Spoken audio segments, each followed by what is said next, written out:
Welcome to Trust the Journey. I'm Jasonmoledzki. Our mission is to live, laugh, love, and learn together with you.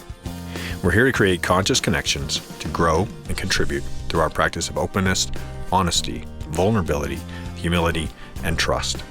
Trusting the entire journey.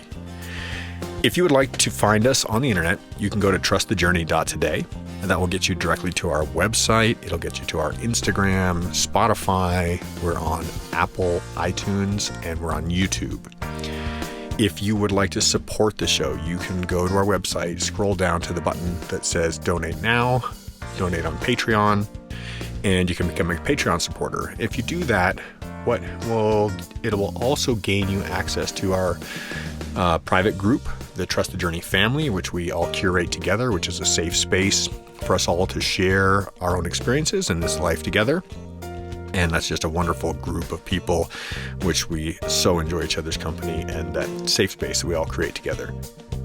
I'd like to thank our editor, Kimberly Joy Voice, for taking over the editing and for posting the show for us. If you are in need of podcast editing services, please reach out to her at kimberlyjoyvoice@gmail.com, and she will be glad to help you out. So thank you so much for being here today. Today we're going to be doing another one of our new series, which I'm hosting, which is called Walking Each Other Home. The show is based in the idea that none of us really know what's going on. We are doing our best to figure this out, and we need each other's help on this journey. It's a quote from Ram Dass, walking each other home. We are all just walking each other home. And it's a beautiful sentiment, and the show is designed to dig into friendships and personal relationships that can help us to relate to each other and be more patient with each other and be more loving to each other and be more considerate, compassionate. So I'm going to go ahead and take us into the show. Welcome to Walking Each Other Home. So, welcome to Walking Each Other Home. This is our second episode. So today I would like to welcome our second guest on the show, somebody I've been very excited to interview for quite some time now, Miss Kiley Hartigan. Welcome to the show. Hi. Hi. Thanks for having me. Yeah, thank you for being here. Thank you so much for making the extra effort to come meet me here and take the time out of your day to join for this. I've been looking forward to this for almost a year now. We had a conversation a while back that has led to this, so super excited. So let me introduce Kiley a little bit more. Kiley is a 25-year-old female, and she's a skydiver, a rock climber, a paraglider pilot, a highliner, an all-around adventure-seeking, adrenaline junkie kind of person, somebody I identify with a lot. She also works in search and rescue. She has a history in microbiology. She's currently working on some software development for some skydiving programming. I'm interested to hear more about. And she's a life and relationship coach, which is very cool. So thank you for being here, Kiley. Thank you. Yeah. Wow, that was really delightful to hear. So let's go ahead and start off with having you kind of just give a little bit of backstory about how we became friends. How did we meet and how did we get to this point? Yeah, I remember it distinctly. I was in the last few solo jumps of my skydiving AFF last fall, and I was doing a solo jump, and onto the plane comes this guy with really great, it was a hot pink wingsuit with a hot pink helmet, and you just got on, and I overheard you talking about paragliding, and I was like, hey, I'm a paraglider. I'm going paragliding later this afternoon. You want to come? And so, yeah, you actually said something that day that I still remember really distinctly. You were doing a hop and pop, and I was like, why are you doing a hop and pop in your wingsuit? And you were like, well, everything's new. And so all of this equipment's new, basically. And so I only do one new thing at a time. So I'm going to do the canopy part of all the new equipment and just do a hop and pop. And then I'll do the free fly part in my next jump. And I've remembered that lesson thoroughly. Awesome. Yeah. So that day we actually wrapped up jumping at the drop zone, jumped in our cars and headed over to Ken's Lake and went for a paraglider flight. Correct? Yeah. Yeah, and it was like one of my favorite Ken's Lake flights ever. It was about 20 or 30 minute ridge soaring, beautiful. Oh yeah, that's right. It was nice. Yeah. Awesome. So we became friends through skydiving, got into paragliding, and not too long after that, you were actually one of the key people on my accident rescue team. So we were out at Otto's Ridge in Colorado and flying on a beautiful morning. And as many of my listeners know, I was involved in an accident last December of 2020.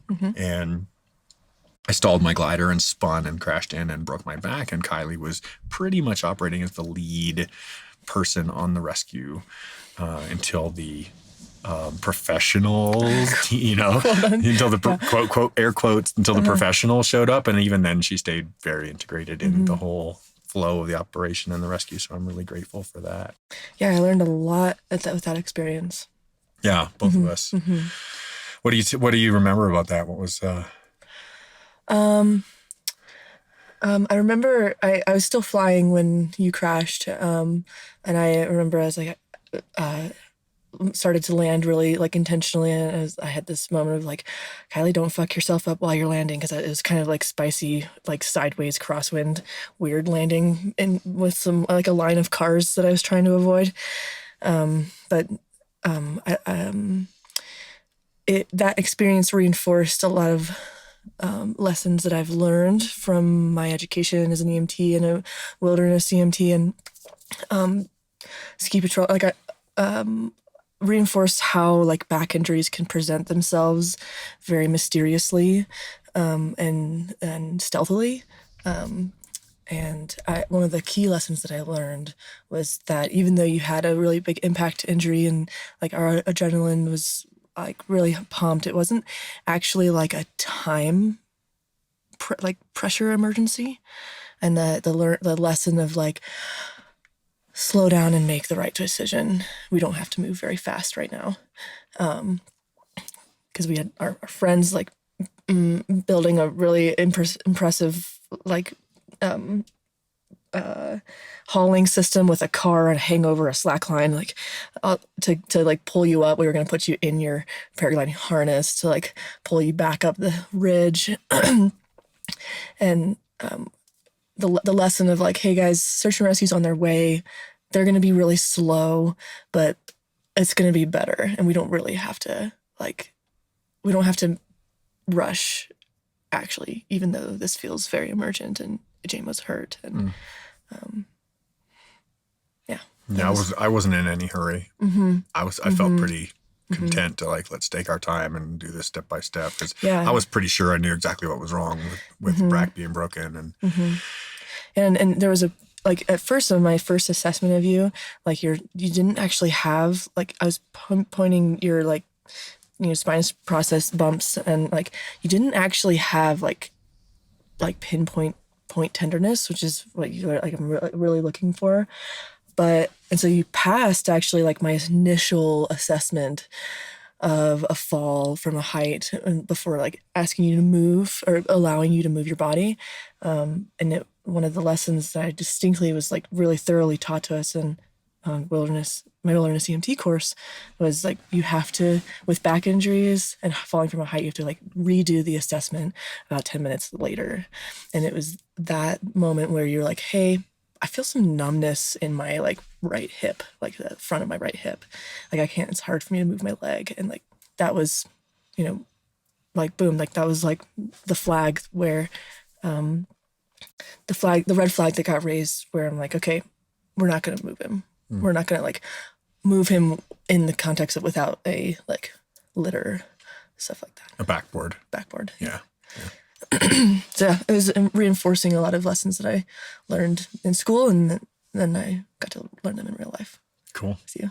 I'm incredibly grateful for, I really enjoyed watching you operate in that scene and seeing kind of you moving through the different modalities of first feeling the pressure to do something right away, and then kind of slowing down and getting more posture and being more poised. And then like, all right, like there are people that are coming to take care of this, and we do have things stabilized, right? And like, that's the key thing is like, is everything stable? If it's stable, then yes, then we can wait until there's better equipment and more personnel and a more balanced team making an assessment of how to make the next steps or what steps are necessary.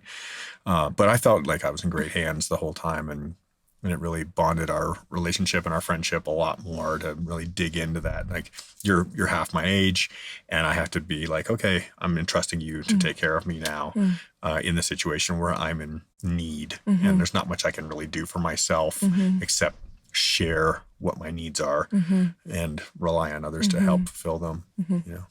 Yeah, thank you. That was a highlighted memory for sure. So it's interesting because this interview, the question of whether we would do an interview and how be part of the podcast happened well before that accident ever took place. And we had a conversation that inspired my interest to want to do this. And the whole context or pretext of walking each other home has continued to engage through the, this experience of me having an accident and you taking, the lead position and helping in my rescue really reinforces that whole concept of walking each other home, of like being there for one another when we're in our times of need. And, like I need somebody to hold my hand right now. I need somebody to, simple enough, like take care of my needs that I can't take care of for myself, or help me to take care of the needs that I am trying to take care of for myself. And so it's a beautiful journey that's occurred and continues to. So I'm really grateful. Thanks for that. Well articulated. Yeah. I look forward to flying together. Again, it's been a while since we've flown, and I know you've done a bunch of flying since then, and so have I. So yeah, I'm excited about that. Yeah. So happy you healed so well. Thanks. Yeah, me too. Yeah. So give me a little bit about yourself. Like, where are you coming from? Where are you at in life right now? Who's Kiley Hartigan? Oh, okay. So I currently live in Evergreen, Colorado. Who's Kiley Hartigan? Wow, what a delightfully vague question. Yeah. I have very many like layers to who I am and what I do and what interests me and what stimulates me. I'm in a beautiful, wonderful partnership with my fiance, Kimberly Bridges. And we're in the process of building a really wonderful life together. I currently I'm beginning a life coaching / relationship coaching business with my mother, who's also a life coach. She's been doing this for many, many years. I work as a research assistant for John Mathis's lab in Northeastern University in Boston, where we're building a markerless motion capture system, and I'm helping them develop a layer for center of mass analysis. I'm super stoked on that because I've convinced my boss to let me use it to study canopy sports, which is going to enable me to live out in Moab for most of the fall, and I'm super stoked for that. And I've also been studying for the last almost a year now for the MCAT test, which is the medical school admissions test. And gosh, that's just been such a colossal, mildly masochistic pain in the ass, but very, very good process too. It feels like I'm taking like a final exam for my entire undergraduate degree, and but I actually have to really freaking learn this shit now, as opposed to what I did in college, which was like week to week pass like what I need to. But so I'm enjoying that process. I'm enjoying all the reinforcing lessons that have been showing me, my big picture purpose of becoming a healer, person to person, like eye contact kind of interaction with people. It aligns well with the kind of life and relationship coach that I'm becoming, my experience in emergency medicine. Wonderful. That's kind of like where I'm at. Anyway, yeah. Yeah. Excellent. Well, you have many things going on. You're quite busy person with that number of things going on.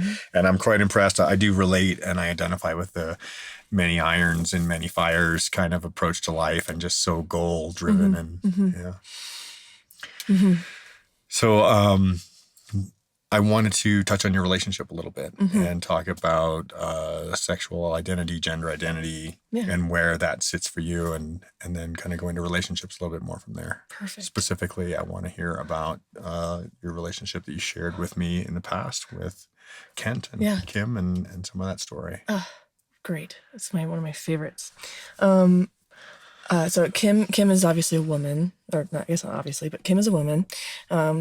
And I thought for a long time that I was the straightest person I knew. And then I met this just stunningly beautiful woman towards the end of college. And I was just like, whoa, you're pretty.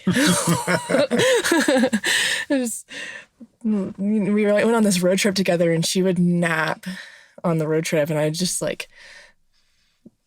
be driving and look over and like steal glances at this napping goddess, and I'm like, okay, she's like super duper pretty, and I really like being around her and near her. And it took a few months of figuring that out, that I was interested in women, specifically her. And we started dating, or we started being together very explosively. So in about October of 2016, we were at this Halloween party. It's almost 5 years. Yeah, we were at this Halloween party. I allowed her, or invited her to stay at my place because she was ending a relationship and lived nearby, and didn't want her to have to live with her currently breaking up ex. And so I just let her stay in my room, and it turned out that was a fabulous idea because we were at this party together. And I was talking to someone just casually, and she was sitting like on the arm of a chair next to me, and she's like, no, unprompted, I have no idea why. She just leaned over and bit my neck. And then just like looked at me, just like, I don't know, like she had just like nothing of significance had occurred. And I was like, what the? And so that was like the impetus of a very explosive connection between the two of us. And when we were getting to know each other, we were both kind of ending pretty powerful relationships. We were both ending really powerful relationships and getting to know each other. So we had this openness from the very beginning of like, hey, like if you meet someone that you're really interested in, like you feel free to pursue them. And we did kind of in the beginning, but we were like just so obsessed with each other that it was it really there wasn't much attention left over to give to anyone else. But slowly over time, that conversation, that openness never really closed. We never like, we started dating officially, but like never had the conversation, hey, we're monogamous now. Like, so that flavor of openness has permeated through the beginning of our relationship into a really just beautiful polyamorous practice that we have together now. That's one of the things I'm most proud of having created with someone. And you asked us about like sexuality. So Kim and I are both bisexual women, and so that layer that layer of ourselves is definitely a motivating factor of, hey, like we're both very attracted to men, and no matter how hard we try, we really can't like provide that specific experience. Yeah, so we started out kind of, we had some beautiful people in our lives where we felt really deeply connected to and trusted immensely. And we started to invite people to have like 3-person like sexual encounters with. And that started out with our dear friend who was a woman, and that was delightful and very much a positive like feedback cycle of like, well, we tried it and that went really well, which was helpful to like considering doing it again. And into our life now comes this character. Kim was living in a condo in Boulder, North Boulder, and they needed a roommate suddenly, and we like perused Craigslist and found this. Which is where you go hunting for roommates. Which is where you go. I'm my life is deeply influenced by random apps and like and we find this guy, his name is Kent, and he has all these photos of himself like shirtless in his cowboy hat and his firefighter uniform. Like we were like, oh God, this guy seems like a lot. But he had this dog in his photos. Show me pictures of your dog. Yeah. And she was an all-black German Shepherd, just like really handsome dog. And she's sitting next to us at the moment. And we were like, this guy seems like a lot, but his dog seems really interesting too. So we met him, and he brought his dog when we went to meet him at like a bench in front of a cafe. And that was how we invited him to be our roommate. And the first threesome Kim and I had with our friend, he actually like gifted us his basement like room space, because he had a like big king bed, and he was out of town that weekend, and so he's like, hey girls, like have my space, like make yourself at home. And so that was very gracious of him. And I'm sure it kind of tickled his ego a little bit. Yeah, I'm sure. Yeah. And so Kent was just this super charming man from Alabama, Southern accent. He was a career fireman, had a stint as a bull rider. It was like when people from fireman, cowboy, got a beautiful dog, good looking, checking all the boxes. All the boxes. Yeah. And he was so charming. And he had this like edge to his charm too, where he would say things like, his name was Kent Noble Black specifically. What? Oh my gosh. Yeah. And he would say things like, I'm Mr. Black. Mr. Gray ain't got nothing on me. I was like, oh my God, this is a lot. And so we had we all went to this party thrown by our friend Melissa at her warehouse art place. And she called it, like Cosmic Ponyverse Party. It was like just very psychedelic and delightful and playful, a place where our like Boulder slacklining, highlighting community came together. And that night we were on this like ride together.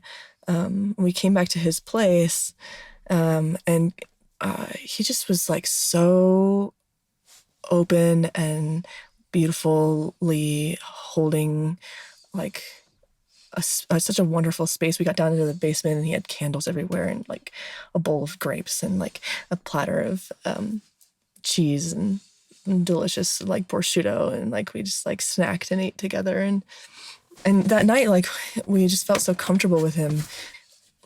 He was like holding Kim, and Kim was she like wanted to be naked, and she just sat in front of him and leaned up against his chest, and he just like so tenderly and lovingly and without like imposing desire, expectations, just like held her. And he like put all his malas, he had so many malas, the beads, beaded necklaces, he put them all on her. And so she was just like rubbing these beautiful stone necklaces all over her chest. And yeah, he again, like he like wanted to gift us his space, and was offering to like for us to sleep in his bed and have the place to ourselves, and then he would stay upstairs in our room, which is just a little bit smaller of a space, and we decided we're like, can you join us? Like, can you like stay with us? Can we all sleep together? And we didn't end up like sexually connecting that night specifically, but that was like the entrance into the intimacy that we all shared together. He in front of his closet, he would put his cowboy boots like together, but with the toes kind of splayed outwards, and would put like a candle between. He had such attention to detail. And he just loved being charming. He was so charming. Oh. So a very non-typical relationship structure. You've got a lesbian relationship, two bisexual women, now polyamory, opening up the door to having a three-way relationship. And how did things progress from there? What was the kind of the course of duration of this? How did things progress? We just started playing together. We invited him sexually to be a part of our relationship, and again, very like positive feedback cycle. I'm like, wow, this is incredible. The first time was with a woman, which is a different energy. And then with a man, we were having this.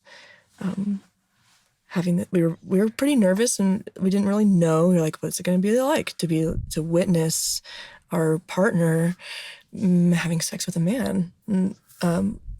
What's that going to feel like? We had no idea. Yeah. No clue.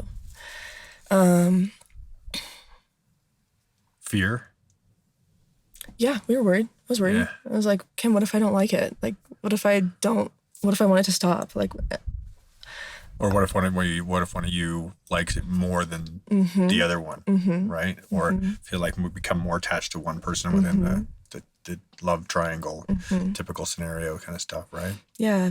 And there's a lot of various combinations of energy in people when you're in a multi-person like sexual encounter.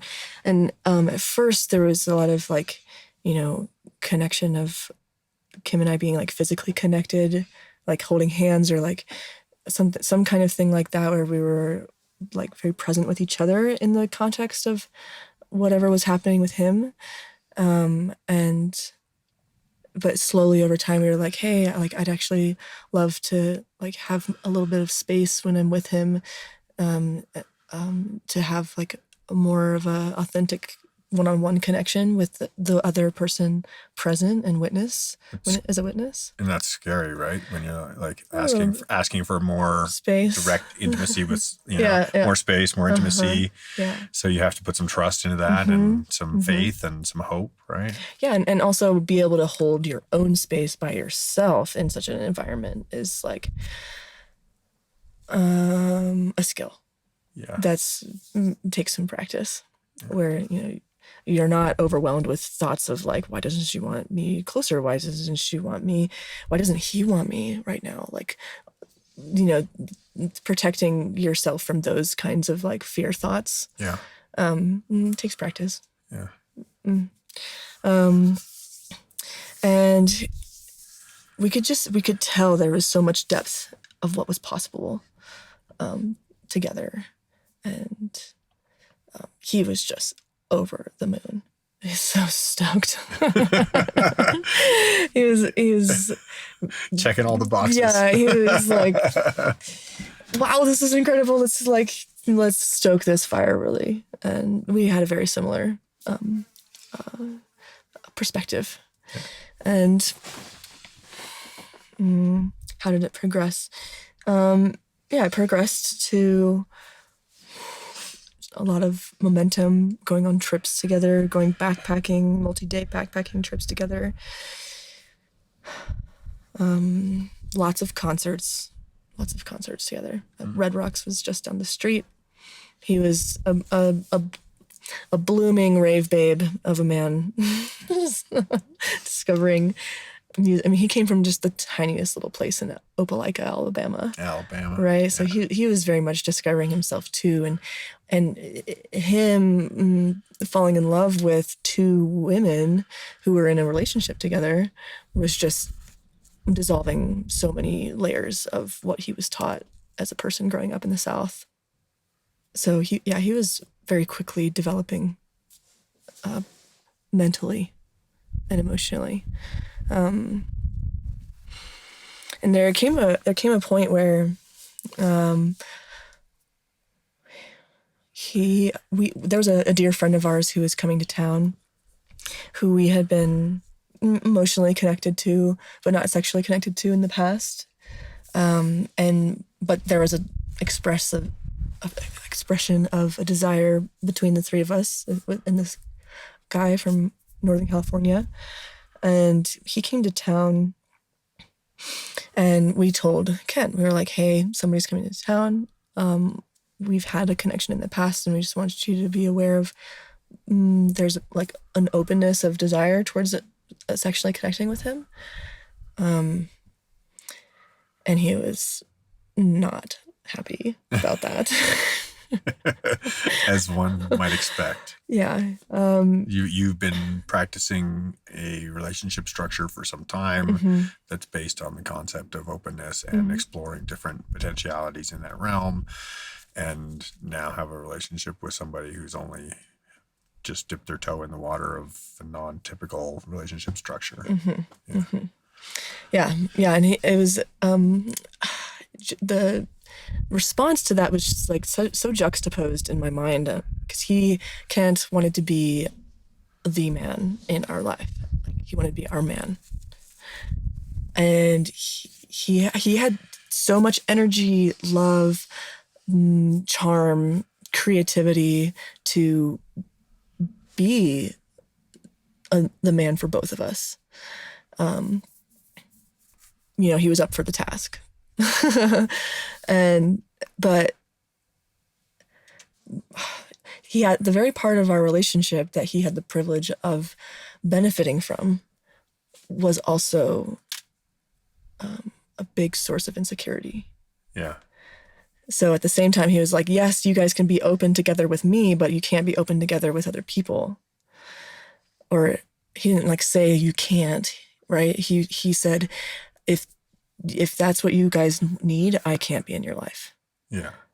And that was a very hard boundary that he had, which really rubbed us the wrong way. It felt we were like, okay, man, like this might not be sustainable. Like, this is who we are. And this is something very intentionally we're building into our relationship, is the space to meet and share love with beautiful beings who come into our life, without limits on our love. Or without, I wouldn't say without limits, I would say without the specific limitation of we can only love certain people. Yeah. It's a true polyamorous approach. Yeah. And but he was like really the first person that we were like in a legitimate relationship with. Our delightful female friend that we had with us, that was a kind of like a singular encounter. It didn't turn into a relationship. She lived in California. But God, Kent was our roommate this entire time, which was added a fun layer of us hiding this from our roommates until we couldn't. And then our roommates were really amazing. They were like, okay, great. I'm sure that would be one of those situations where when you're the roommate, you're just enjoying the comedy of like, they think they're hiding it from us. Yeah. We know what's going on here. And it was a repeating of funny theme, because Kim was my roommate. Oh. And then we turned into a relationship together, and we were hiding that from our roommates, and then until we couldn't. So how long did this relationship go on for? How long was the roommate situation? We were roommates for about a year and a half. Yeah. And then, but yeah, we actually decided in that moment to like, okay, even though he's asking this a little unreasonable, like it felt juxtaposed and didn't feel very sustainable, but we were like, okay, well, let's lean in here. We will agree for a period of time for you to be the man in our life. And how'd that feel? It felt, I wasn't ready to give up what we were having and building, but I knew the decision, like I told him this. I'm like, for a period of time, I'm willing to entertain this, but this isn't sustainable because it goes against the grain of what Kim and I's overall vision is. Understood. And the specific dynamic of Kim and I's polyamorous practice is that she and I are primary, and our third person is secondary, which is a flavor of polyamory. There's many other ways. But what that kind of implies is like, we're the captain of our boat, of what we're building together, inviting other people to partake, but they don't become the captain, kind of thing. Yep.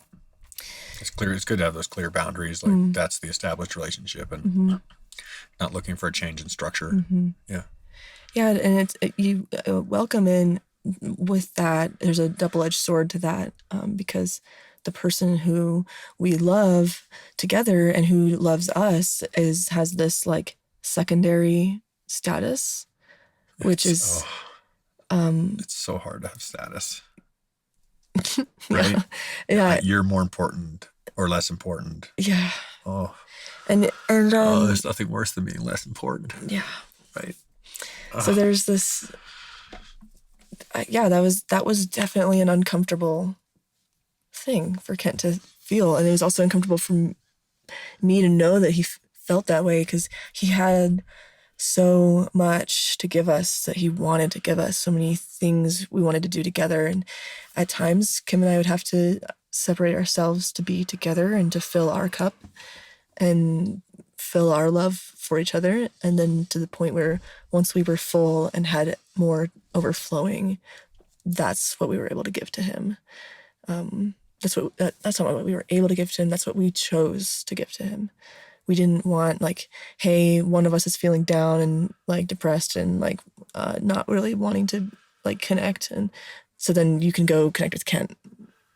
Like, that's not the way we wanted this to work. We didn't want to crutch on him, crutch our relationship. When our relationship needed work, we didn't want to crutch on him. I got to compliment you. I mean, that's a very mature decision making for a very young age. As far as relationship decision making goes, it's excellent. Well Thank done. you. Yeah. Thank you. Yeah. I was 21 when all this started. It's really good. Yeah.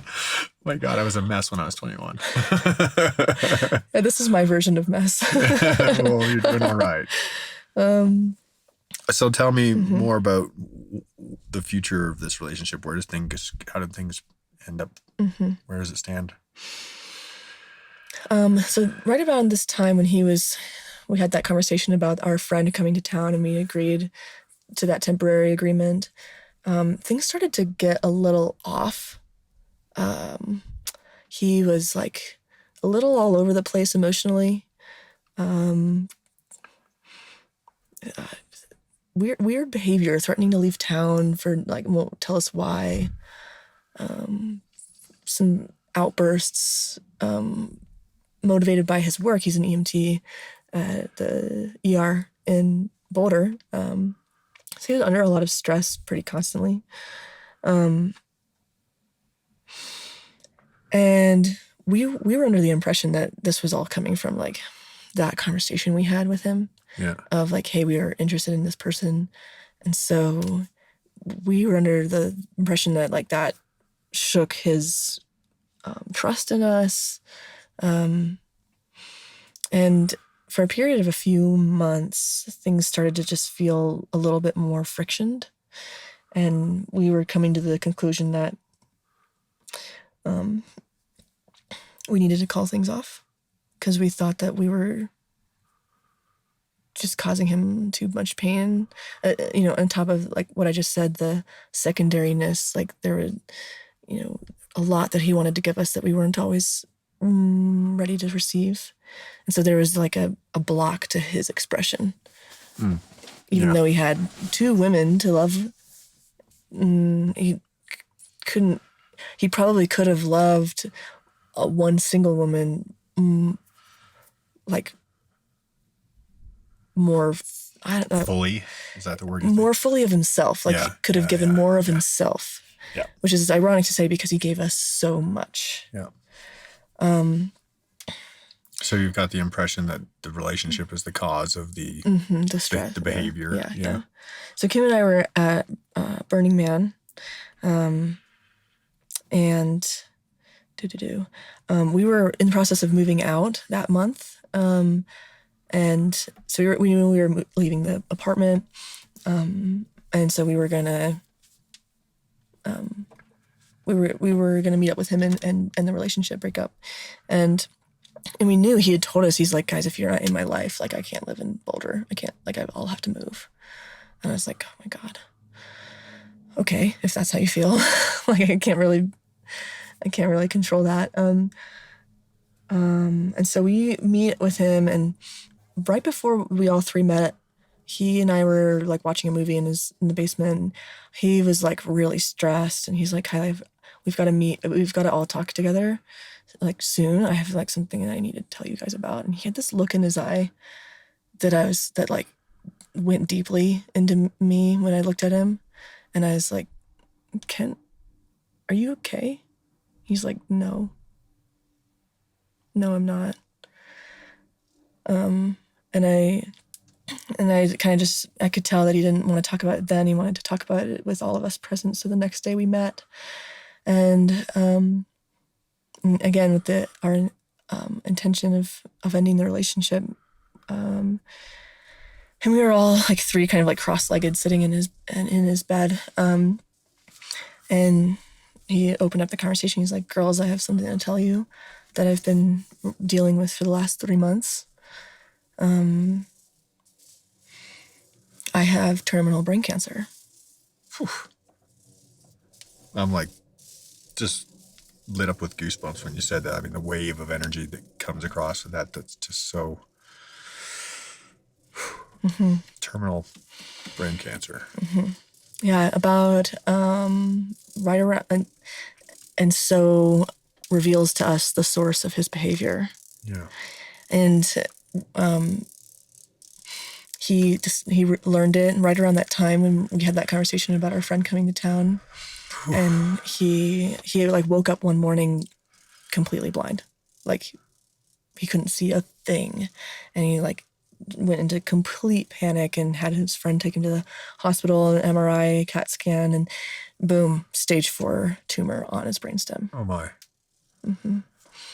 And so he wrestled with what his plan was, and it took him 3 months before he told anyone. He learned about options, what he could do, treatments, and then was his ultimate decision was, okay, I have about a year to live, and I'm not going to waste any of that time in any kind of hospital or treatment center. I'm not seeking treatment. I'm going to live the rest of my life to the absolute most extreme extent that I can, and then I'll die. And what age was he at there? He was 28. 28. My gosh, I can't even fathom the decision making, like the feeling. No wonder he's acting out or having a hard time. Like just being inside him, like trying to go inside my own mind and navigate that kind of news, and how do you deal with it? I can relate to the decision, definitely. That I mean, in my personality, that's the kind of, strikes a chord with me. I mean, like this. Well, let's get the most out of it right now while we can. So, yeah. Yeah. And so in that moment, I just looked him in the eye. I said, Kent, I will be with you until the very last moment of your life. And the juxtaposition of going into that conversation with the intention of leaving him to the outcome of committing to be with him until the day he died. Talk about juxtaposition. That's his most.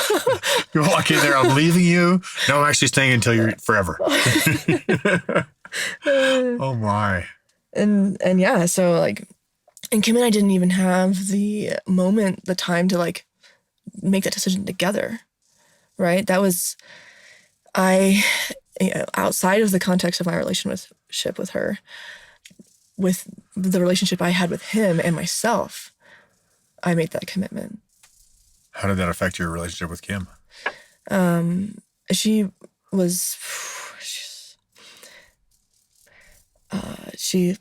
was like, okay, like, I don't really see a different path, like, this is going to be really bizarre, but let's do it, Good for you.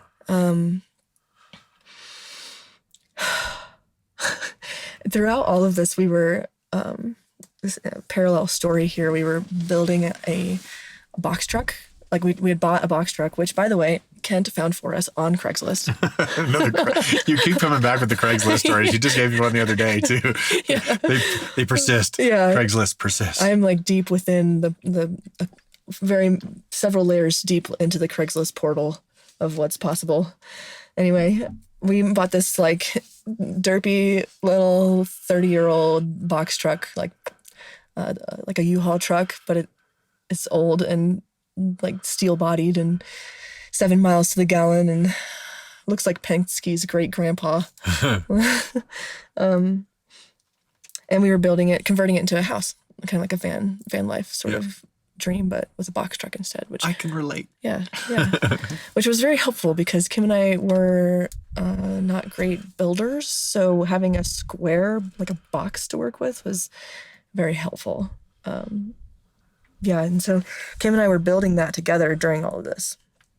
And that's why we were moving out. We were moving out of his apartment into our van or our truck. And so we start to dream up a trip together, the three of us, a like 3-month snowboarding trip where we all three lived in the box truck and traveled the country together snowboarding. And like 2 months later, he told us that news about September 2018. And so we go on this big long road trip together. And right away things start to go very south. It was a lot for him to, like, he got a sublet for his house or his place. So all of a sudden the only place for him to live was in this tiny ass box truck, like 12 foot by 12 foot by 8 foot. With three of you? With three of us. And a dog? No, he left his dog with the roommates. Okay. Yeah. But he brought his own car. So we had like a different set of wheels and the ability to kind of have space. But yeah, like he would have, the way his cancer was affecting him is he would just have these insane headaches, like debilitating headaches. And, while they would last for a long time. And afterwards he would be so exhausted and like stressed. And so his behavior was really all over the place. And he would wake up every morning like violently sick, jumping out of the box truck in the middle of the winter and throwing up outside. He was sick. Yeah. And the first place we went to was Aspen. We skied at like Aspen proper, Aspen Highlands, Snowmass Mountain. And there was he was just having these outbursts of like being kind of rude. And I was like, look, man, this is Kim and I's house. Like, this is where we live. This is, like, if you, like, you can't keep treating us like this. We're about to be on the road for 3 months. And there's this time where he like kind of disappeared, and we found him at a bar, and he was like super drunk and trying to drive home, or driving to home. Where was home? He's just trying to drive away. And because a lot of like really discomfort, a lot of discomfort in the beginning, and we had to really communicate out, like, when you're living that close quarters, you can't just like take time from each other and like, hey, when we're ready to, we'll come back to this conversation. We're like, okay, we have this shit to deal with, and we need to deal with it right now. How do we want to be together? How do we want to treat each other? What do you need? What do you need from us? What do we need from you? And things start to improve, and things got really, really delightful for a good while. We went to just about every ski resort between us, and every ski resort on either the Epic or Icon Pass, between us and Whistler up in British Columbia. We had a big trip, and he had a friend of his had opened up a GoFundMe for him. And so, Yeah. there was that was part of why we were able to like afford this, as this was what he wanted to do with that gift. And we got to San Francisco, and we went surfing, even though it was March and so cold. But it was the first time he'd ever seen the ocean, the Pacific Ocean. Gosh. And so he's like, okay, we're surfing. I don't give a shit if it's cold. Saw like the redwood forest. And throughout the experience, it was so intense. Like we were, it's intense to love a dying man. And it's also another layer of intensity to be that which a dying man gets to love. Like who he gets to love as he's dying, like that intensity of his love. It's so, the thing that really like stands strongly in this for me is one of the things I often touch on in my conversations with myself and with others is we usually don't know any scope of whether we have 5 minutes, 5 years, 50 years, how long are we going to live for? And it's that definition of like putting a pin in the calendar to say like, I've got like a year, and then the clock ticking down in a very defined way that's providing that perspective, right? That changes it, because you're sitting with a dying man right now. Yeah. I'm dying every minute. I'm getting closer to the end of this journey. Yeah. And so are you.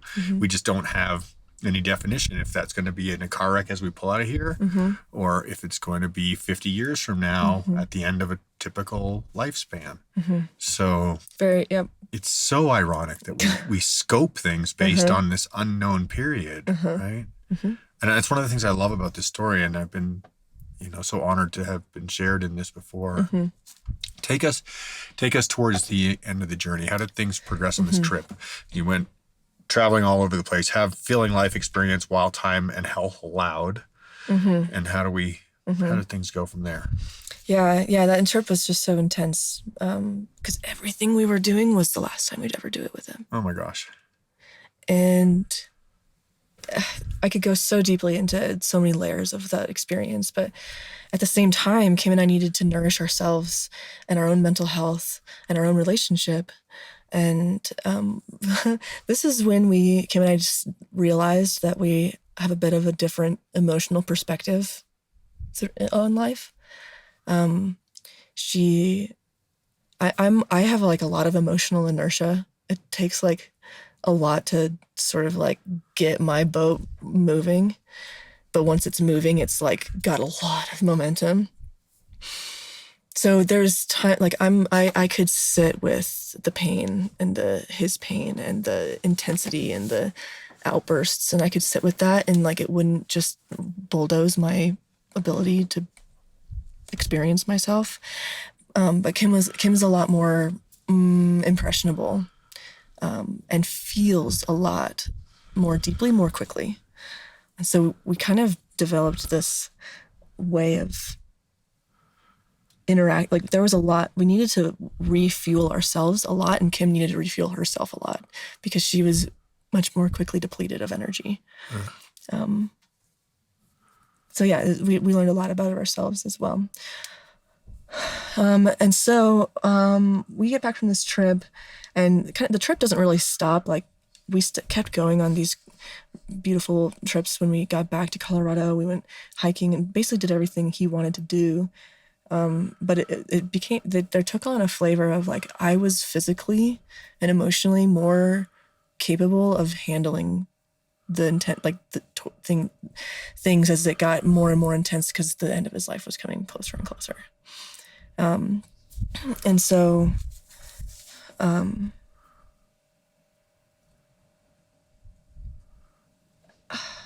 I'll go into this thread just a little bit, just to, because I want to highlight like the three-personness of this. Is there was a time where I was with Kent, and I was giving him like a head, neck, scalp massage in his bed, and he was just in so much pain, and he was like so sad. He wasn't afraid to die, but he was really just freaking bummed that it was happening to him. Yeah. And Kim was like, she had just come home from a trip with her parents, I think. She was like, hey, I don't have it in me. Like, I don't feel comfortable, like, sleeping all three of us together. Like, I either need to be by myself or just with you. And now here I have this, I'm in such in a torn position, like, to be present for him and comfort, you know, in really the only way that I could. Because at the time, Kim and I had this agreement that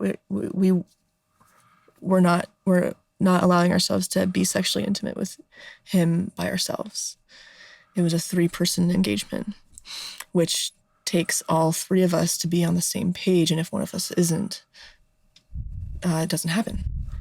And so that night, though, I remember distinctly, I was like standing in the middle of the stairs. She just left. She's like, hey, I'm going home, which is our truck. I'm going home. Come if you want, or stay here. Like, she had a little bit of an edge to her voice. She's like, she's like, do what you want. I don't care, which is like a red flag for your woman to tell you. Definitely. Pay attention. Yeah. And that night I was like sitting here, I'm like, okay, I know Kent is dying, but Kim and I were engaged. And like, I have this lifelong commitment. I have a lifelong commitment to both people, but Kim and I's relationship is going to be here still after he's gone. And so the needing to nurture and tend to what she and I are growing together, in parallel to our experience with him, was a lot to do. And so that night I decided, I was like, I have to prioritize her right now, tonight. And like, I share that like layer just to kind of like give light into the 3-personness and the complexity and the dynamicness of it all.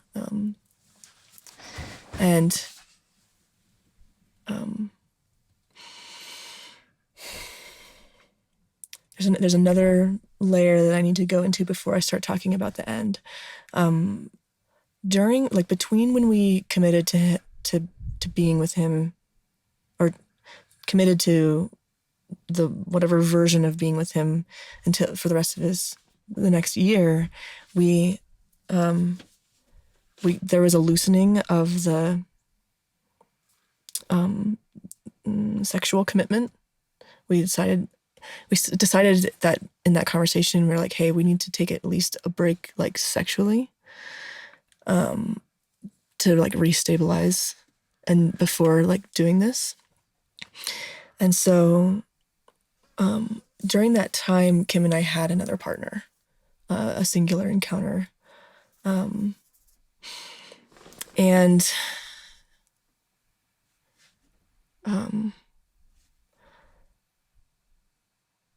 that we didn't, that boundary wasn't like, that boundary was removed. It wasn't like a crossing of the boundary, but it was something that we knew he wouldn't be happy about if he knew. And so we decided to not tell him. And it really, like, there was like a real period of like 2 months or so where like we really, while we were preparing for that trip, like we were very limited in our engagement with him. We were like still building that truck. I was finishing college. Like there was a lot of, like we kind of like satellitedly separated, but and then before reuniting for that trip. And so but there was a time Kim went snowboarding with Kent, and he was having this terrible headache on the way back, and he said something super hurtful to her. He said, if I ever found out that you were with another man, I would probably kill myself. Wow. It's such a terrible threat to make. Right? And here's an illustration of the emotional difference of her and I. She was devastated because we had been with another man. But when I heard her tell me that, I was like, I don't blame him. I got it. Here he is on the death's bed, and she and I are his outlet of love and his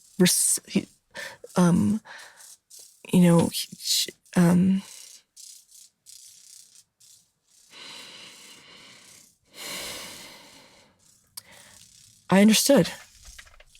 He didn't have very much keeping him here.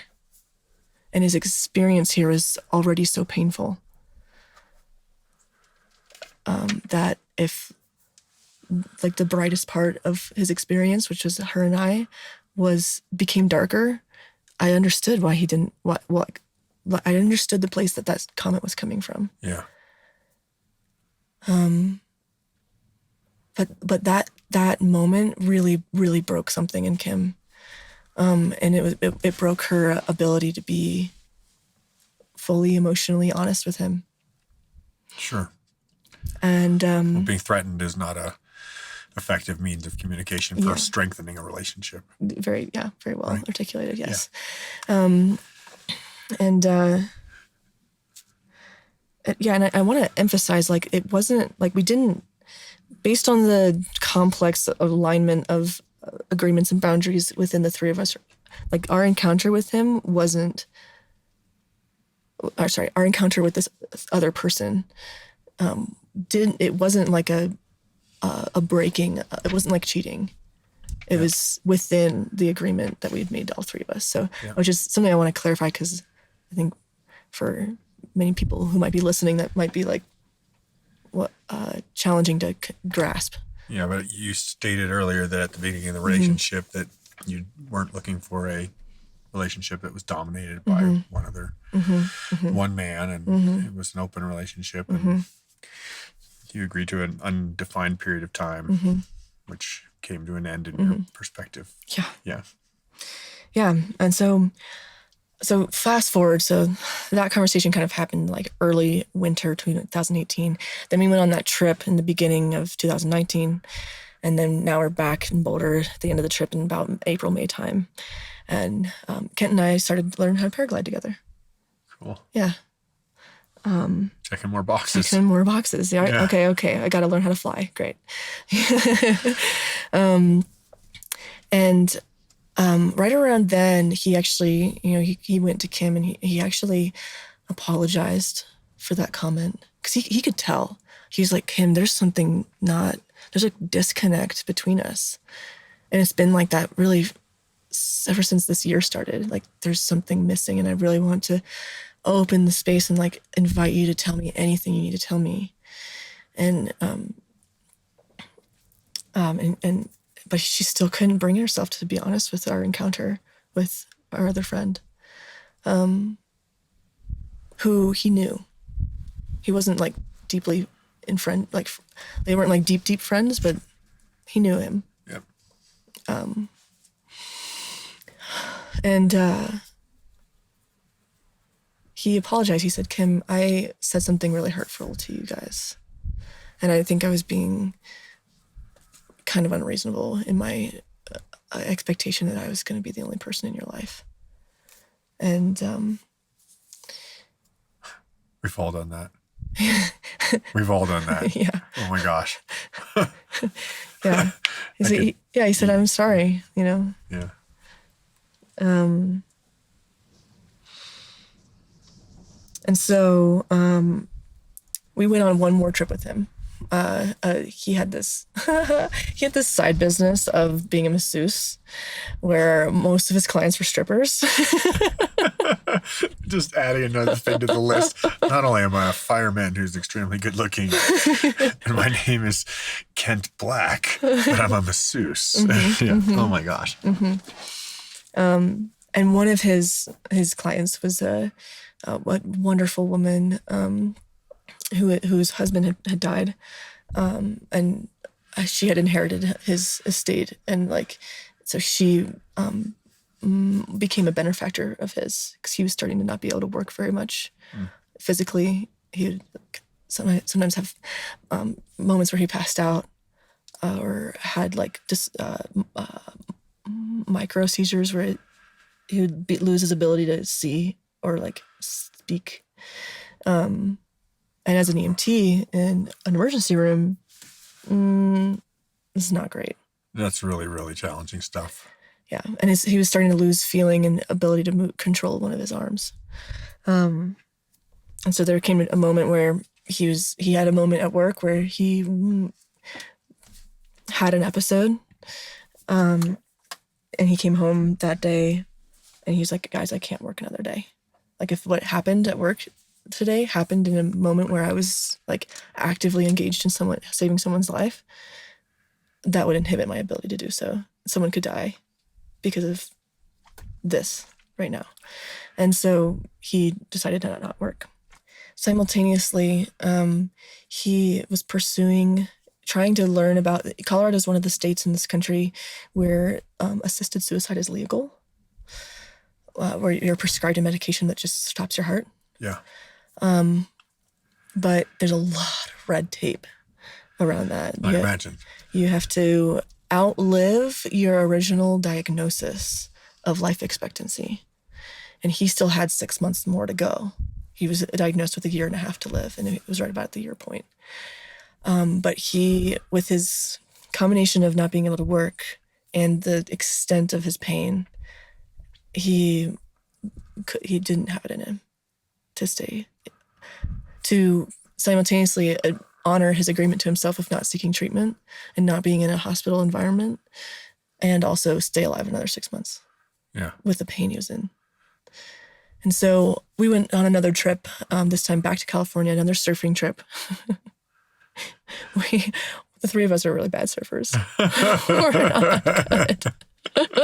I'd love to go surfing with you sometime. Yeah. So we can all be on par. Okay. Yeah. I'm like, we're all like athletic enough to like give it a really thorough try and have like intermittent moments of success that are motivating enough for us to keep getting like beaten up about it. So we went on another surfing trip, and this time we went to Big Sur. And we had a wonderful time, just a wonderful time. Really, it was amazing, that trip. Thanks to this woman who we never knew. She really intentionally wanted to be secret. Like she didn't want her parents to know. She didn't want to be thanked by, she was extremely benevolent. She funded his ability to donate his sperm. And so We drop Kent off in the middle of downtown San Francisco, the sperm bank of California, and he's all like giddy. He like dressed up for it. He's Well, like, yeah. I've got a date with myself. I'm going to the bank to make a deposit. Yeah. And we drop him off, and he's able to, you can get paid as a man to donate sperm if you just donate it with like, here, have it, and now that institution can like give it to someone else. But if you're donating it with the intention of keeping it for someone specific, it's a lot more expensive.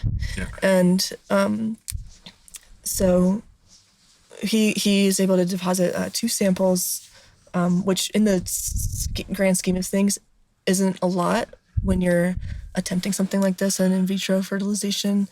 You typically need several tries. And so, but yeah, one of his deepest sorrows was that he didn't get to be a father. Huh. There was one moment, flashback into our trip with him. We were at Heavenly Resort in Tahoe. Stunning time, like 80-inch snowstorm. We were skiing the most incredible conditions I've ever skied. It was amazing. And we were going into this cabin to wait for Kim to rendezvous with us and get some food. And I turn around and I see Kent. Kent, when he snowboarded, wore this like big onesie, this American flag onesie, like Captain America kind of thing. He's Fantastic. such a character.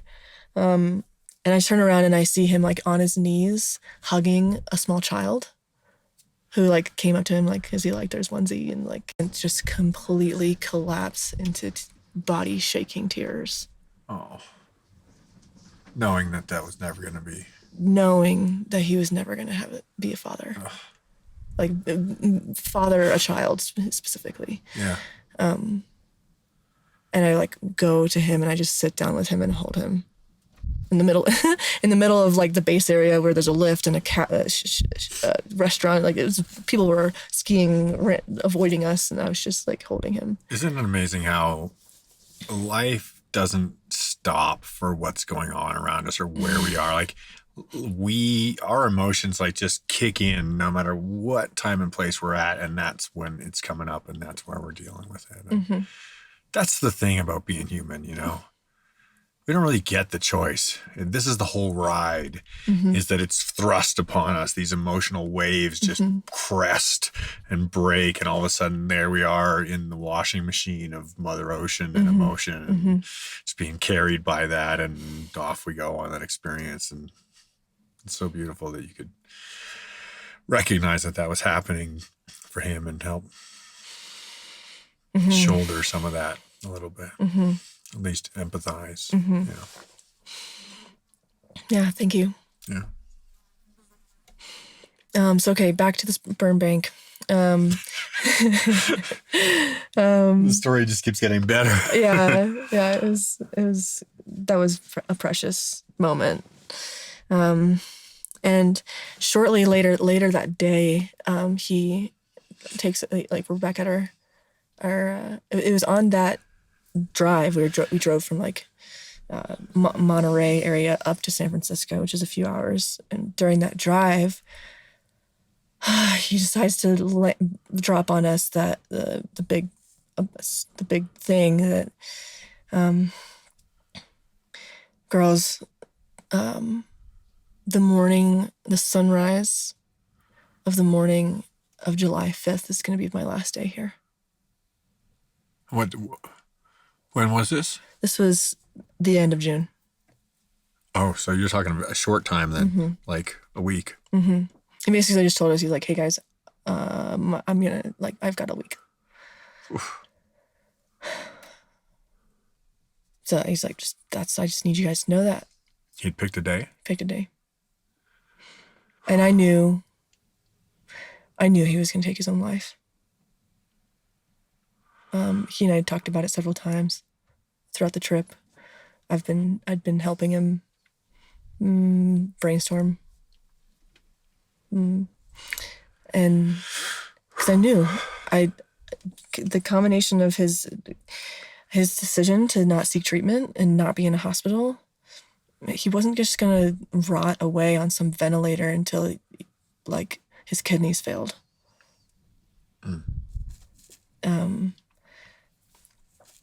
And so Kim and I call some people, some of his close friends, back in Boulder. We call his parents. All people that we knew, knowing that wouldn't disrespectfully impose upon him by calling him and telling him not to do it. Yeah. Right. So you're trying to protect his boundaries to make his own choice about how to live out the remaining days of his life based on condition. Right. Yeah. But we also wanted to extend that gift of knowing the day to some key people in his life so that they could connect with him as deeply as possible before he died. And did you talk with him about that before doing so? No. Do you think that his sharing with you was some way of reaching out and asking to, like, can you help with this? Was there any clarity around it? No. How did that whole thing go? He told us that he had everything taken care of. Like, he had a plan. Yep. And that he didn't want us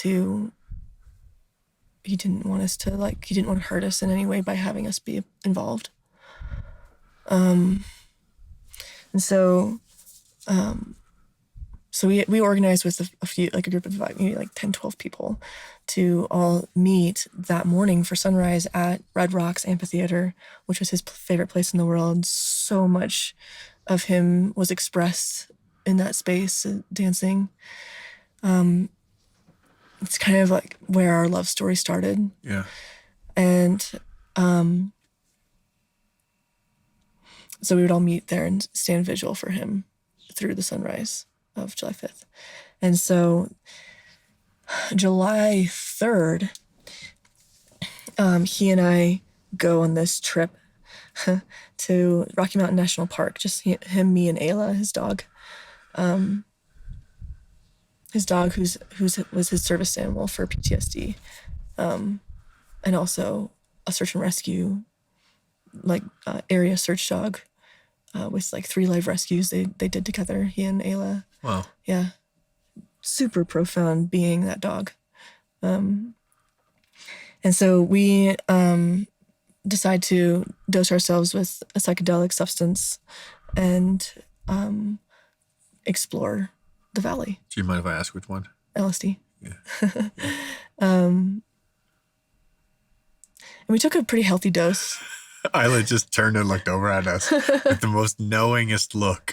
Yeah. She'd been laying there, she just picked up her head, looked square at us, and just looked right. She's like, I know this story. I remember this day. Yeah. Yeah. So we took a pretty healthy dose, and we came to this point where we had to cross this small river. We didn't have to. We just decided that we needed to. And it was about the width of like a single lane road. Sure.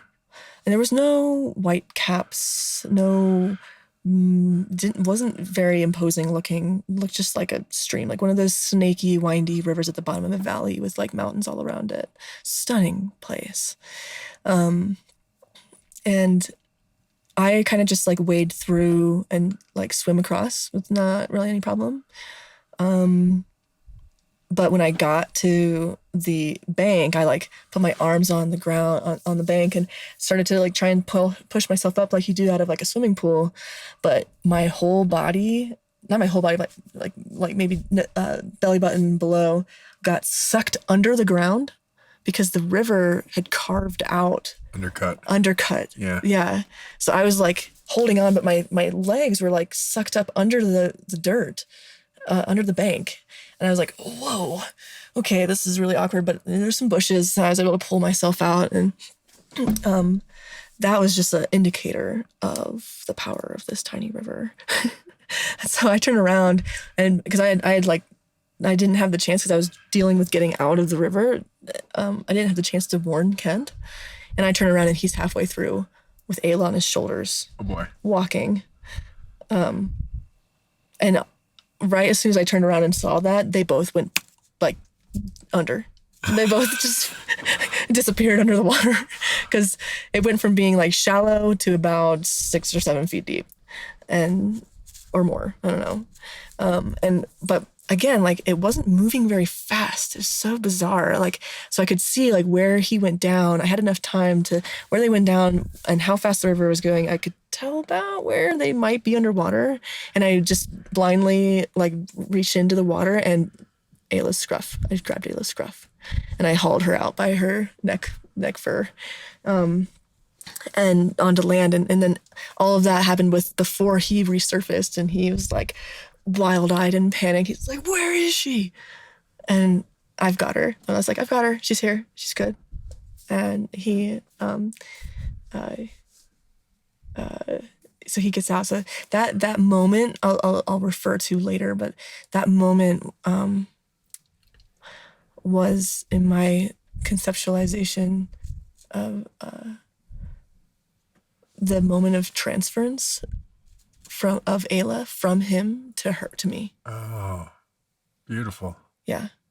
Because since, like, we've inherited Ayla, she's been our dog for about 2 years now. And since, she has completely transferred all of her training, her attention, her service, to me. I am the center of her attention, deeply imprinted on me. And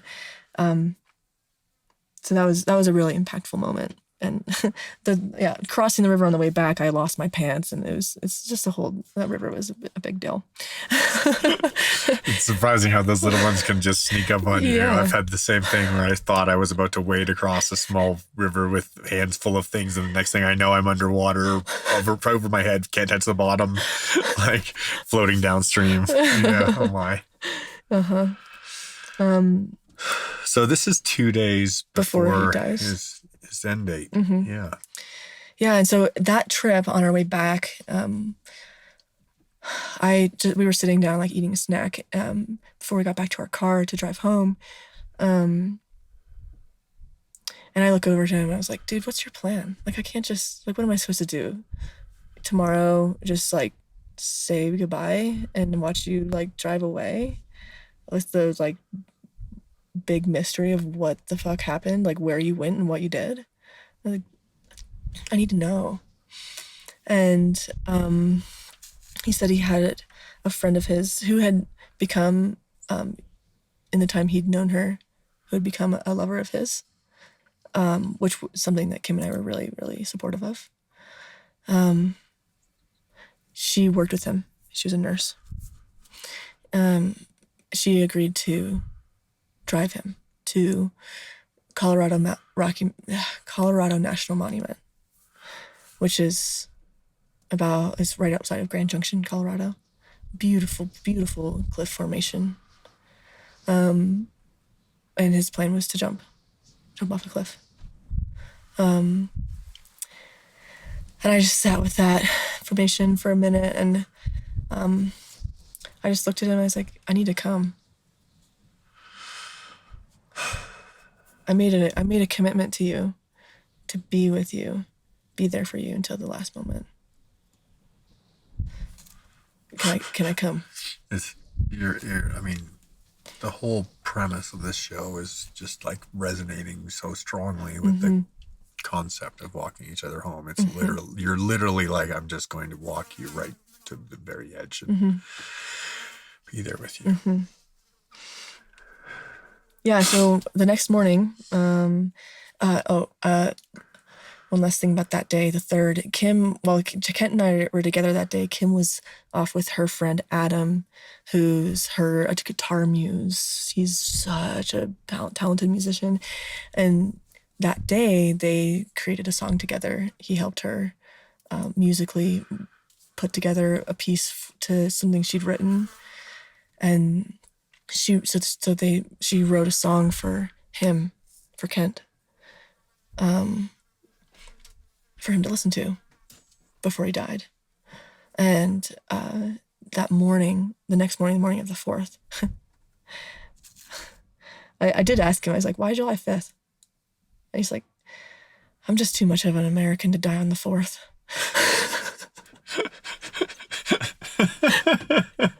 Captain America.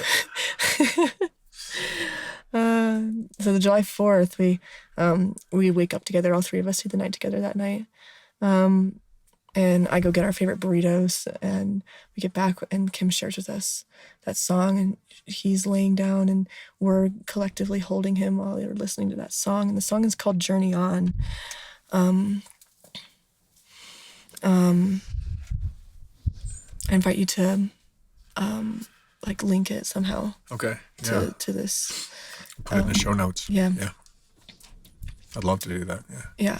Because listening to it so beautifully articulates the send-off that we were sending him off. Incredible. And his friend from work comes that morning, and so I watch him say goodbye to Kim and say goodbye to his dog, who he had for 5 years, his service animal. This dog, another tangent here, this dog saved his life twice from suicide before we ever met him. Wow. Back when he was in the fire service, he was exposed to just some deeply traumatic, absolutely terrible situations. Oh, I can't imagine. And he had this piece of shit fiance who was deeply evil to him emotionally. So there was twice. He was like letter written, gun in his hand, about to kill himself. Oh boy.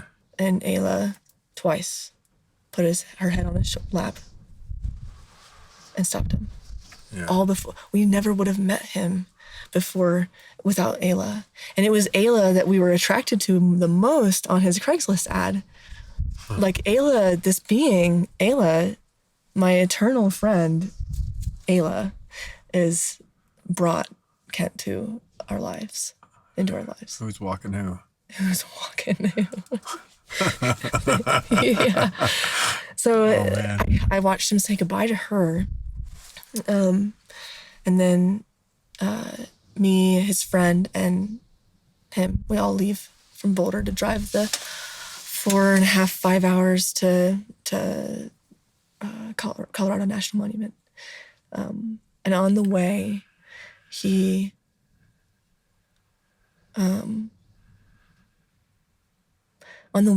like almost the entire time, the entire 5 hours or so, he was on the phone calling everyone he loved.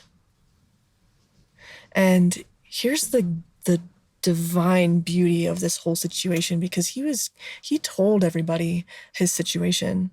He was like, look, guys, I'm dying. I have about a year to live. Be with me now. Be here now. Spend time with me now. And so all of his community, we all knew. And we had several gatherings in his honor, but with him celebrating his life before he died.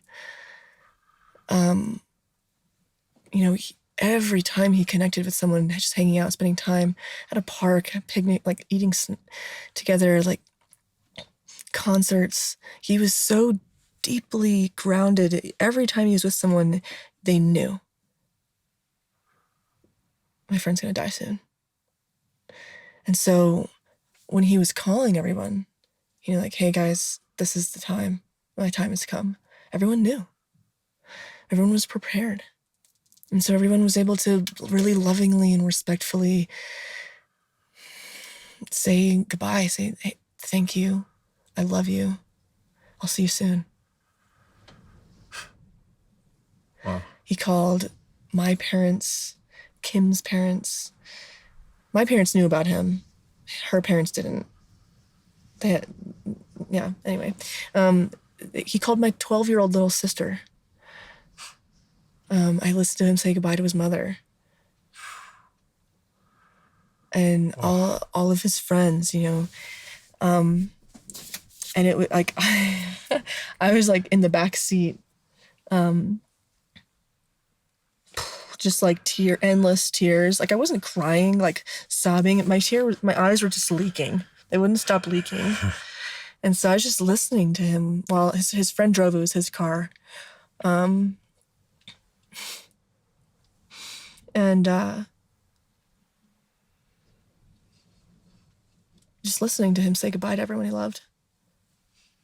It was so profound. It's such a gift to have someone you love so dearly, to know they're gonna die and be able to love and live with them fully before they do. So he wasn't stolen from us. He didn't like get in a tragic car accident and was like tragically gone before we were able to like, you know, it was such a beautiful moment. The lesson that I'm hearing in here is we never know when anybody's going to leave. Yeah, this is true. So the lesson is we have to constantly live that way. Yes. We need to live like the person that we're sitting with, that may be the last time that we're going to see them, and to truly be present with them, and to truly be honest with them, and to share with them, and be all the things that we want to be, because we don't know that there's going to be another opportunity that can very well be the last moment that we're going to sit together. Yeah. And this whole experience, Kent was such a guide for me spiritually, because this is how I learned how to love, really. Yeah. He taught, and for all the people in my life since him, I've had this lesson, love this person like they're dying. Beautiful. I take very seriously like my goodbyes. Me too. The compliments I give people.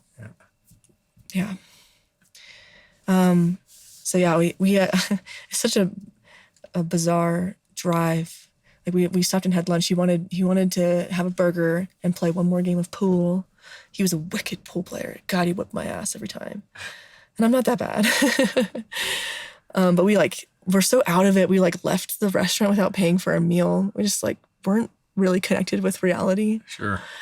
It must be a surreal experience. It was very surreal. Yeah. Yeah. And then we get to the monument about 3 p.m. or so, and we walked to this place and I was familiar with it. He and I had been there about 2 months earlier on one of our trips, and he and I had spun. He spins staff really really well, and fire staff, fire staff, but also the martial arts one where it's super fast.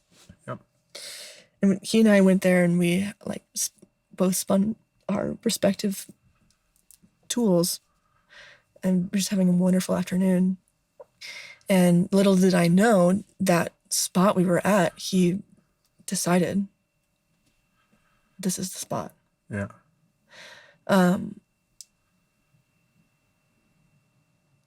And so I get there, I'm like, I've seen this place before. I know where we're going.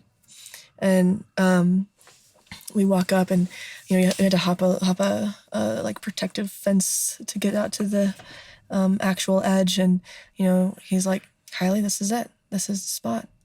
What do you think? And I looked over, and it's about a 300-foot cliff or so.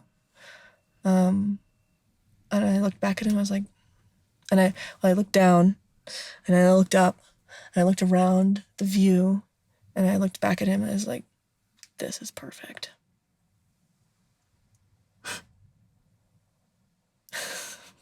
You are so brave.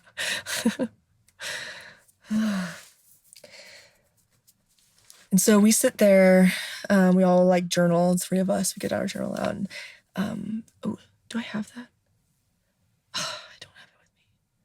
Fuck. If I had it with me, I would read the last page, maybe the last 2 pages. It's really profound. Well, maybe we can get an outtake. Okay. That would be great. Yeah. He was so at peace. He was so ready to stop suffering. Again, he wasn't afraid to die. He was just sad. Yeah. Sad that he had to die. And so he pops his head up from journaling, and he's like, girls, I need a margarita. I need one too, actually, right now. So we drive back into town and at this restaurant, and one of those kind of like average Mexican restaurants, but they have this giant, big, huge cauldron of a margarita. And so we all get margaritas. And he's like, and I'm pretty sure I watched him spend his last $10. He didn't save a damn dime. Good for him. Yeah.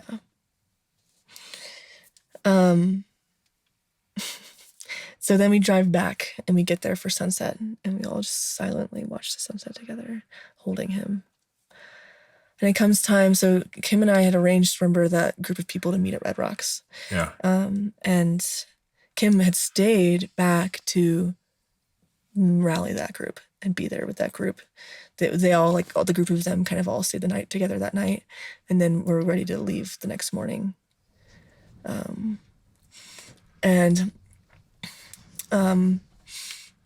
So about 1 a.m, because we're 5 hours away from Red Rocks.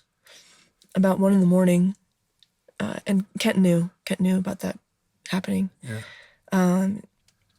About 1 a.m, he looks at me, he's like, Kiley, it's time for you to go be with Kim and our friends. And so, and he wanted to be, he wanted to sit with himself for the moment that he jumped. He genuinely didn't want anyone to be there. And I thought that was really reasonable. Yeah. And so I sat on a rock, or I laid down on a rock while his friend went and said her goodbyes. And I just remember looking up at the stars. It was a crisp, cloudless night. And I could see the Milky Way. And I just look up and I'm like, this huge, like, release happened to me I realized, I'm like, holy shit, I did it. I committed, I followed through, I completed my commitment. I did it. I was with him until the very, very, very end. And I was like, holy shit, I'm about to say goodbye. Like, for real. And so when his friend came back, it's my turn. I kind of like tackle him to the ground in like this kiss hug thing. And we just have such a beautiful, beautiful goodbye. And where I told him, like, Kent, you're forever physically and emotionally, quantumly entangled with me in my experience on this planet for the rest of my life. I will love you eternally. And you are invited to be with me always.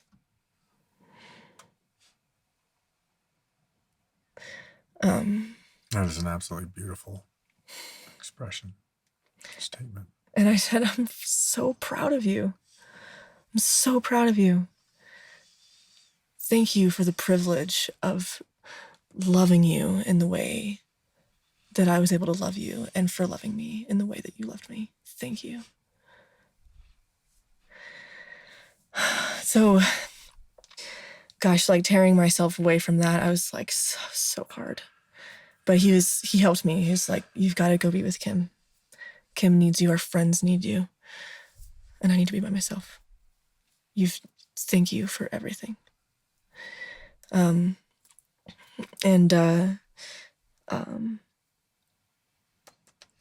it was obviously 1 o'clock in the morning. It was super dark.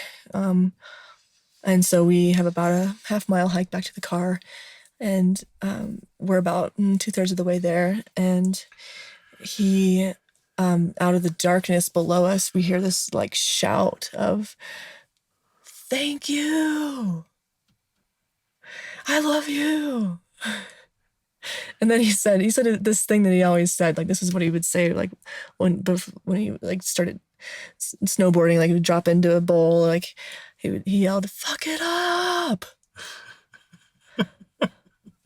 And each time he said something, we mirrored it back to him. So we yelled back, thank you. I love you. And then we just, God, with so much oomph, yelled back, fuck it up.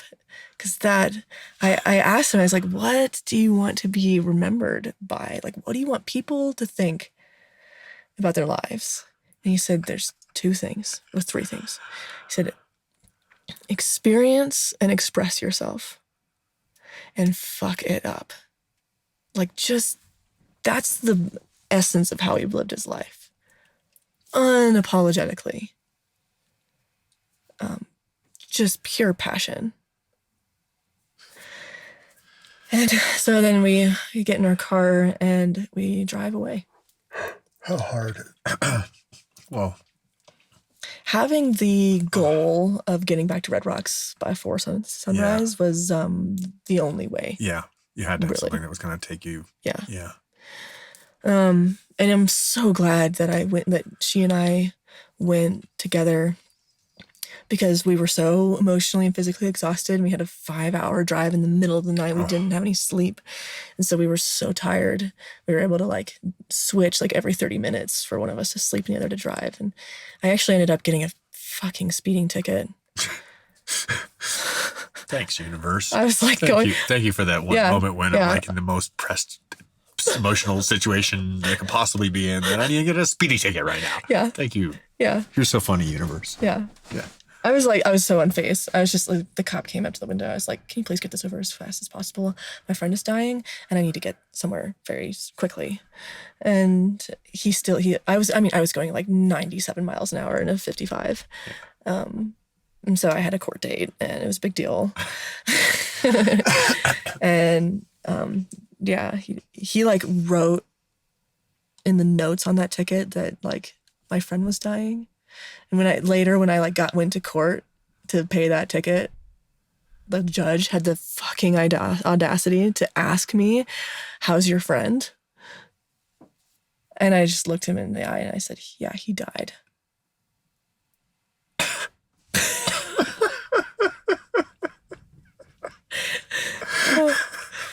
Okay. All right. You know, So back to the story. We get to Red Rocks. We get to Red Rocks at the nick of time. The sun was like cresting, and we were actually, Kent had signal, so we were actually able to call him and like text him and leave a message. Like all of his closest friends, Oof. We were all like collectively made a voice message of like, "Hey, buddy, we're so proud of you. We love you, and we'll see you soon." And he's like, that's exactly what I needed to hear. And so 6 a.m. on the dot was his plan. He would play Kim's song that she wrote, the Journey On song. And at the same moment, Adam, the guy who helped her write that song, was there at Red Rocks with us. So same moment, she was performing that song at Red Rocks. And he was listening to it, the recording. And that's the last thing he heard. There's the very last line of that song is, journey on, lost boy, journey on into the dawn. And so that's the moment that he jumped.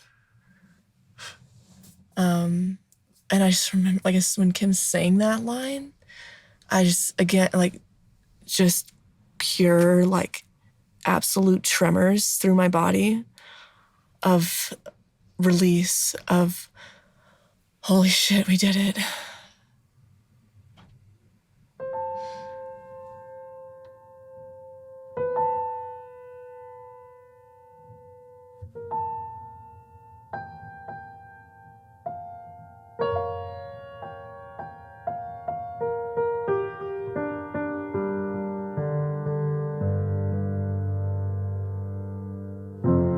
I don't know where you'll go.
has made us all so strong. I'll miss you. I love you. I'll see you again, my lover and my friend.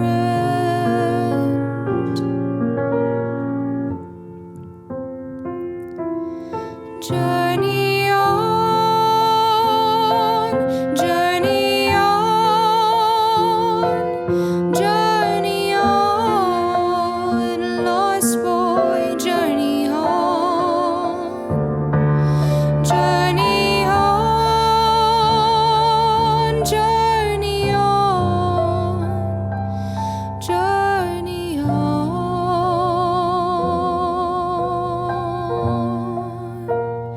into the dawn.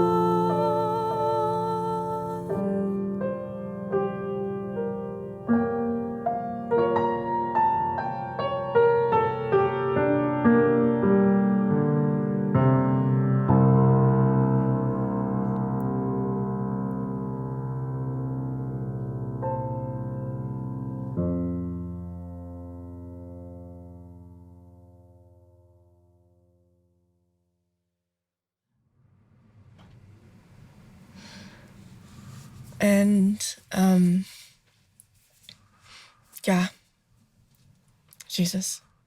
Yeah. And so, gosh, so that whole group of people, we like stayed together, most of us, for the rest of the day, because I had to call search and rescue and vaguely, slightly lie about how I knew why he was there and why I knew where they should look for him, without telling him that I took him there, Yeah. right? Because I was scared Sure. of getting in trouble.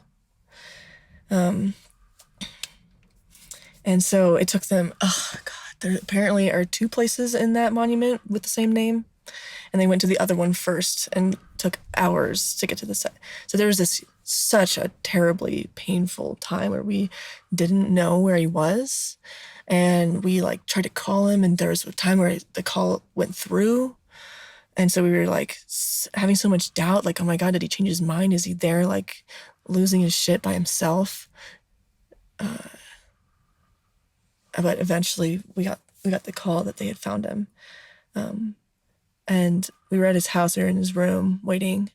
And we walk out of his house, and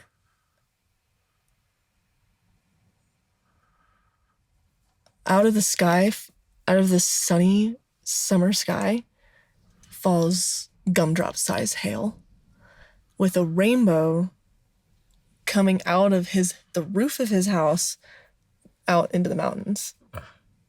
It's always the way. Oh my And gosh. and so we were like, and so finally the pain was like transmuted with like peace, or like, okay, he's been found, he's good. Like, Yeah. the search and rescue, the women in search and rescue who like sat vigil over his body, while after they found him, she stayed with him until they got more people on scene to haul him up. She reached her hand through the body bag and touched his knee, and had this. She like later she found us on Instagram and like reached out and needed to tell us this, and this explosion of orange, beautiful, warm light erupted through her body and out of her body. And she made a painting about it. It's beautiful. wow. And guess what she fucking called the painting? Guess what she called it? Journey On. What? It's like the same name as the song Wow. that he died listening to. Wow. How beautiful. We've since gone back to that spot and rigged a 170-meter high line from the spot that he jumped from. And we invited the whole search and rescue group that was involved in his recovery to experience that place in a new light of creativity and inspiration. And I walked this high line from the other direction. So I got to walk back on out of the space he fell through, back onto the place he jumped from. And I don't ever do this highlighting. Like, you can walk off, like it's kind of dangerous, and it's something I don't like to do, because if you fuck up, you like hit the rock. And but I decided then to like walk off, so like from the 1-inch webbing onto the place he jumped from, the last place his feet touched, and I just like completely collapsed into just sobbingly joyful tears. How beautiful. Yeah. I am truly in awe of your character and how you approach things with such maturity and such beauty. It's really such a huge pleasure to have you here and for you to share this journey. Thank you. Thank you so much. I love you so much. I love you so much, Damon. I love you. You're a wonderful human. Thank you so much. I think I would like to pause things right there. Okay. I'd like to, first of all, say again, just so much gratitude for sharing this. And I would like to ask if people can reach out to you for your life coaching, and if you want to talk about that a little bit. Yeah. Talk about my life coaching now? Well, if there's, you tell us what you're doing, just summarize quickly, and then maybe some contact info. Yeah. So my coaching business is called Journey on Coaching. And it's focuses on relationships. Yeah. Specifically family dynamics and romantic partnerships. All the flavors of romantic partnerships, monogamy, polyamory, non-traditional relationship structures. I have such a capacity to understand so much and to hold space for so much from this perspective, from this experience. And you're doing this business with your mother, correct? Yeah. So, yeah, together, like, we're like tag teaming. She's got the depth and breadth of the family coaching, and then I've got the depth and breadth of this kind of relationship coaching. And so, yeah, so the website is called Journey on Coaching, and you can reach me at Kiley at journeyoncoaching.com. Fantastic. Yeah. And I'm writing a book about this whole experience. And excellent. I'm toying with either writing it myself or getting a ghostwriter to help me.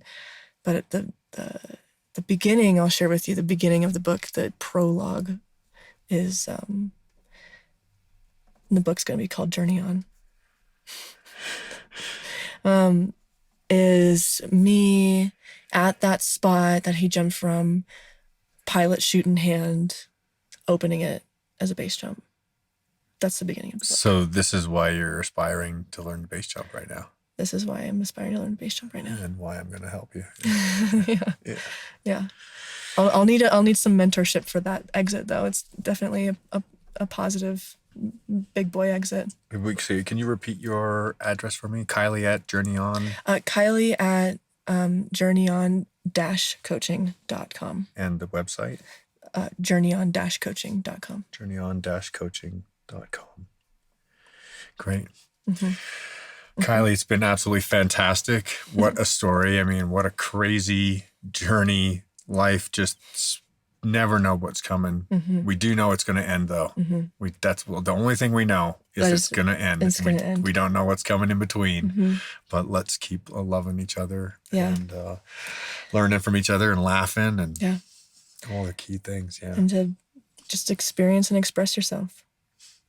Fuck it up. Fuck it up. Let's fuck it up. Fuck it up. Yeah. Dude. Thank you so much. Yeah, let's go fuck it up. Thanks so much. You're welcome. Wow, what an incredible story from Kiley today. I'm just completely, the number of times through that episode that I got goosebumps listening to her expression of that journey and how it continues to carry on for so many people. It's so powerful. If you would like to support the show, you can donate on Patreon. You can find our Patreon by clicking on our website at trustthejourney.today. You can donate at any amount, and that will help support the program. It'll also get you into our Trust the Journey family, which is a wonderful group of humans who all curate a safe space together to be able to share and care and put anything you want into that space, as long as it's really you. And I want to thank everybody for being an audience and for in participating in this show. It really does mean so much.